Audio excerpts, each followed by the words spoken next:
Well, number one, coming out of the South, I rode on the back of the bus. Well, I was in Jacksonville, and I was an only child, and I got a scholarship to Morris Bryant in Atlanta. Uh-huh. But I couldn't wait to leave because of the racism. It took me a long time before I would go south. You said you came from Texas, right? Yeah. And it sounded like you were saying that it was important to get out of Texas to do. I grew up in Texas, and after my junior year, there was an opportunity to go to a work camp up north to do housing repair help in a poor neighborhood. And my father, when he found out that it was going to be interracial, told me he would not finance my going, and if I went, he would not finance the rest of my college education. It was very useful to me to live in Pittsburgh, Pennsylvania, in a black neighborhood with a black landlady, going to meetings and organizations run by people of color, having resolutions passed by local government. And that taught me so much about what still exists in our country, the whole difficulty with racism. And so when I moved to Troy, I got interested in fair housing issues. The red sections on this map of Troy, New York, and the red lines on this map of Albany, New York, are examples of redlining, the practice of denying credit-worthy applicants a loan for housing. My father, he lived in South Carolina, and he thought that by leaving the South, or Jim Crow South, that when he came north, racism would be behind him. Yeah. And what he quickly learned was that it was up here too. Do you think a Negro family moving here will affect the community as a whole? Definitely. In what way? I think that, well, the property values will immediately go down if they are allowed to move in here in any number. The year is 1957. The town is Delmar, New York, which was, at that time, a segregated community. I was approached by a woman I knew in the NAACP, and she said, "Are you renting your house?" I said, "Yes." And she said, "There's a doctor coming to town, and he's looking for a place to rent." And I said, "Sure, that sounds good." And she said, "But there may be a complication. This is a colored family. Would that be a problem?" she said to me. And I said, "Well, I'll check with my husband and get back to you." And I checked with Kendall. He said, "This is not Mississippi. There should be no reason for not renting to anybody." So, not seeing any kind of problem, I said, "Sure, let's meet the people and see if they like the house." And so Jim and Margaret Cunningham came to the house to look it over, and they had two daughters, Mickey, 12, and Fern, 8. I began to hear, what have I done? What have I done? The question arose of some places in Long Island, somebody put a burning cross in somebody's yard, and then I became nervous. So my parents tried to protect us from the journey that they went through looking for housing. My parents were anxious about how we would be treated, how they would be treated.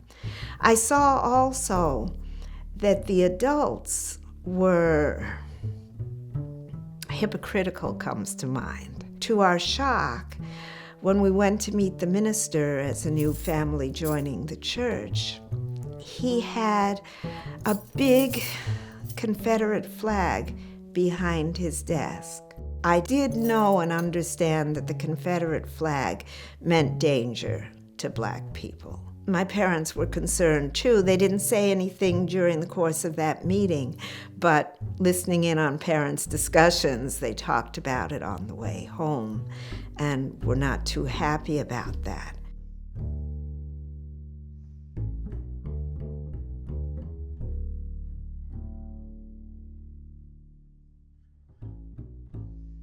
I did go to Howard University, which was a historically black college. So I got involved in the civil rights movement very quickly at Howard. I was in one class when a fellow student came into the class with flyers. And he went from student to student and asked, would you be willing to risk your life for your civil rights? The plan was that we would get arrested, that there would be mass arrests, and I decided that I would go to a cafe.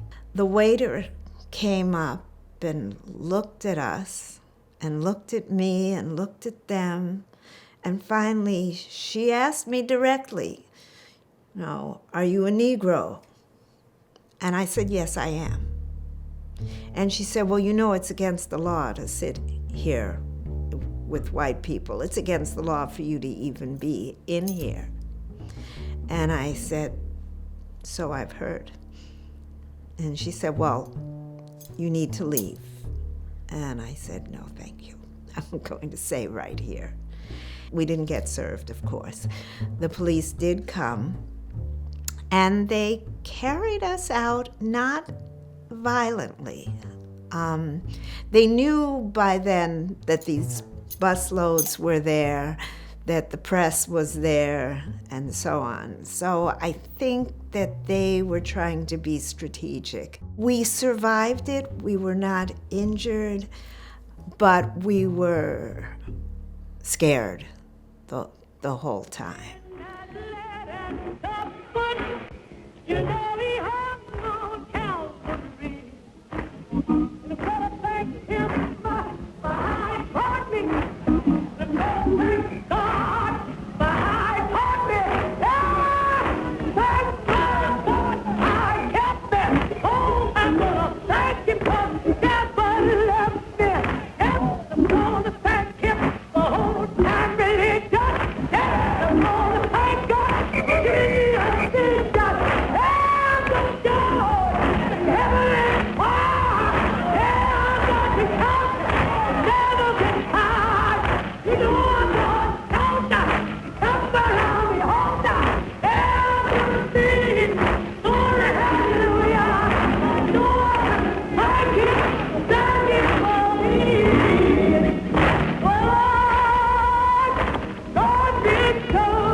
My parents came down to the March on Washington. There was a bus or several buses from the Albany area. It was wonderful to see them in that circumstance, to know that we as a family were committed to this kind of work. Thanks to the Equal Opportunity Act of 1964, federal money came to Albany to start and maintain programs such as Head Start and the South End Neighborhood Association. Before too long, the city of Albany reallocated those funds. It was necessary to fight City Hall. Trinity was an umbrella agency for SNCAP, South End Neighborhood Cooperation, because the city administration wasn't interested in that money because it was called anti-poverty money at that time. Right. And they said no, they didn't like it. And after we formed that group, a little later, we saw a need for a black male group, and we formed the Brothers. The Brothers started the trash removal. And there were so many other good things that we did. We were just good for the community. They could come to us and we could solve their problems. We could come up any given time with 50 people, any given time, to march on you, any given time. It wouldn't only be us, it would be women too. Rastus Corning was the mayor, and I noticed that all the people in the black community seemed to be under some kind of great control. They were fearful of becoming actively involved in any political issues. And if you do, you might lose your employment or not get any employment. Your housing might be affected because many of the people had moved into this very place here, the Albany Public Housing, and people were really afraid. I became part of the NAACP Legal Redress Committee. I chaired that committee for a while and took on a number of civil rights kinds of issues. And a lot of them dealt with policing. Policing was the major controlling force, and there was a lot of brutality. We started doing lawsuits after a while, which was helpful. 50 years ago, to show he was tough on crime, New York Governor Nelson Rockefeller succeeded in passing laws for life sentences and no parole for people convicted of even low-level drug crimes. Thus began the growth of a prison industrial complex. The other influence was the Rockefeller drug laws, which gave police license to do more stopping of people and arresting them and incarcerating them. So those numbers have gone steadily up. But now, and we define it as colorblind, but it's not really. The impact is on people of color. I remember Alice at the time of some of those Martin Luther King gatherings at the convention center in Albany, and they would have a march over to the Martin Luther King statue, and she would unfurl some banners that had different kinds of messages in it. I wish please, Alice, tell us what those messages were. So the one at the convention center I had was a banner that said "No more prisons." Simple as that. And they had warned me before not to disturb anybody. I didn't disturb anybody. I just opened my banner, and then I think about 6 giant state troopers came and carried me out, and they said, "We'll take you anywhere you want to go." At the end of the hallway, said, "We'll take you anywhere you want to go." And they had this state trooper car, and I said, "If you think I'm getting in the state trooper car with you, you're crazy." So they said, "Okay, then we'll arrest you." I said, "Well, that's better." In the late 1600s, in Pennsylvania, Quaker William Penn began helping prisoners. Quakers at Albany Friends Meeting continue that tradition. Alternatives to Violence was started by Quakers in the late 70s in the New York State prison system. Today, the Quakers still administer the program, but the only requirement for running the workshops is a willingness to first go through them as a participant. Well, I was involved in the Alternatives to Violence work, and I did it mostly at Green Correctional, which is down at Coxsackie. I learned a lot from these men, and I hope they learned something from our group and what we're trying to do, because many of them have gone on and become facilitators. I'm inspired to write to a prisoner for years. He was in Leavenworth and he was in Texas, so this is an African-American prisoner. He spent more time in prison than he has out of prison. He was from a gang area in LA. That's how he wound up, and he's written a book. I seen so much tragedy when I was in prison and growing up. I figured if I didn't open up my mouth, then I'd be a part of the injustice and the suffering that I experienced myself. I will never feel safe in this world because I've seen the monster of men. I don't know how many people have cried on his shoulders, and I don't know how many people that's, seeing things that just change them. But it's one thing that I would never be able to get out of my mind. And it's one of the things that led me to be an activist as well, is the scream that a mother has when she first learned that a child has been murdered. It's something that pierces your heart. Activism was never anything that I was even remotely interested in, and then I made the mistake, and it was a mistake, of having a son at a late date in life, 2005. I had figured out how I could walk through the world as a black man without getting in too much trouble. Now I had to figure out how to help this brown boy navigate a world that's not really okay with brown boys. And that became a personal responsibility. I decided, I don't know how or why, to make this sign, which is in my car. And the sign says, "Stand Against Racism." And it took a long time to make the sign. And then it took a long time to decide to stand with the sign. And I realized that that's kind of part of that process of stepping out in front of people actively. It's not an easy thing to do. But eventually I did it, found a corner, stood with the sign, and I patted myself on the back for it until I realized, that was pretty safe. Why don't you do something a little more dangerous? So I drove from Albany to Route 2 out near Grafton, going towards Grafton. There's a Stewart's out there in this kind of country, and I was going to stand with my sign in the country. On the day I drove out there, the closer I got to the spot, the more afraid I was. And when I got there, I couldn't stand. So I turned around and I drove back home.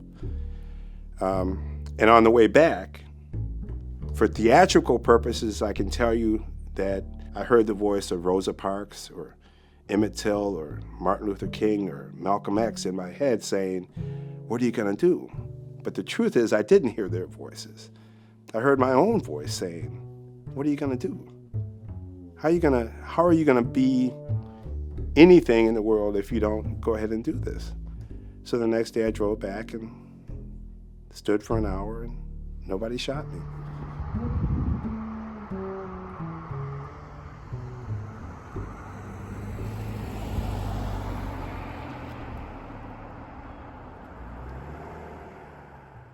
We will not rest till the storm is over. We will not lay this. Early in my career, I was at a conference, and one of the principal speakers at this conference was James Baldwin. And he said, "I understand there are lots of artists here, and I'm so happy to be in your presence. The role of the artist is to see the world in which you live, and then to take what you see into your filter and process it in the way that you do, through music, through art, through speech, through writing, and then show the world what you see." On solid ground. It's been a long, hard journey. And so I take my turtle, I take my symbols, I take my songs, and I move forward knowing that if in fact something does happen, if I am beaten for democracy, if I am killed in the line of fire from protesting for better jobs or for voting rights, or simply for the right to exist on a daily basis, that I am one of a long line of people. Fannie Lou Hamer said, "I'm sick and tired of being sick and tired." Well, because of her, I have more energy. Because of her, I have more wisdom. Because of her, I have more courage. A friend of ours gave us a sticker. That is the Black Theater Troupe of Upstate New York. Okay? And those are really nicely printed from a print shop. All I have to do, put it on my car window, I can promote our theater company. I can do that because I can get up in the morning and then somebody broke my window because it says Black Theater Company in it. I still have to deal with that. There's two reasons why I started a theater company. To promote diversity, to bring more people of color, and to do meaningful work. Meaningful meaning, I don't think I'll ever be in theater if I was just going, on stage to do some Neil Simon play and something.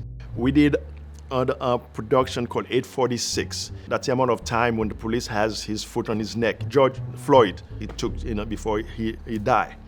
Each theater company had to do a piece that with a total of 8 minutes and 46 seconds. People start saying, "Well, Remy's an activist." I said, "No, I'm not." Then I said, "Well, maybe I am," because I find a play that can educate people. I raised my voice on stage. How do you get the community to trust the police? Which I think it's an important issue, because if we really care about public safety, you've got to have the community involved and willing to cooperate with the police to keep the whole community safe. What we have to do as a society and as a community is to understand how structural racism works, that it's embedded in all of our institutions. Yes, yeah. And it's much more subtle in a way, but it's there. And if you have policies and programs that promote inequality, that's racism. And I'm also concerned about police officers not knowing the civil rights history. I spoke at every church here in Albany, except 2. And I went and tried to get every church here in Albany to adopt as a surrogate family either one young man, one young lady, a senior citizen, or a prisoner. I figured if each church was to adopt one person, that they could alleviate a lot of the problems that we have here in Albany. Learn from people of color, what they've been through, what they still have to go through. Overcome your hesitation to deal with this issue. There seems to be more emphasis on trying to think of the whole history of racism in this country, which I think hopefully will be positive in getting people with white privilege to recognize all the positive things that have happened to them. I will say that in this time, presently, I have, for the first time, begun to get a taste of what it is to be an activist in the way that the old line folks did. I have never felt less safe in this country. I'm going to keep fighting, doing the kind of play that I do, because somebody got to do it. Somebody's got to do something. We apply pressure in some way to get a result that we hope will cause things to be different. But as much as things have changed, so much is still the same. So what's changed? I don't know. Yeah, there's been changes. There has been changes, but like I said, it was good for a long time, for a while, and now we're going back to where we started, which is, it's a waste. What are you gonna do about it? We're gonna have to bite the bullet and keep moving. When you're working to build a movement, you want to be very careful to always leave room in your heart for the transformation of those you oppose. Because if in fact you don't leave room for transformation and for the change of those you are opposing, you will eventually become what you hate.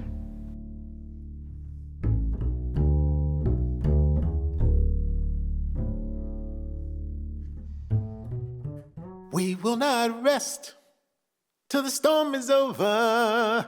We will not lay this burden down. We will keep each other strong. We will love and carry on till we stand all together on solid ground. We will not rest till the storm is over. We will not lay this burden down. We will not rest till the storm is over. Hey, we will not lay this burden down. Keep each other strong. We will love and carry on till we stand all together on solid ground. Till we stand all together on solid ground. Till we stand all together on solid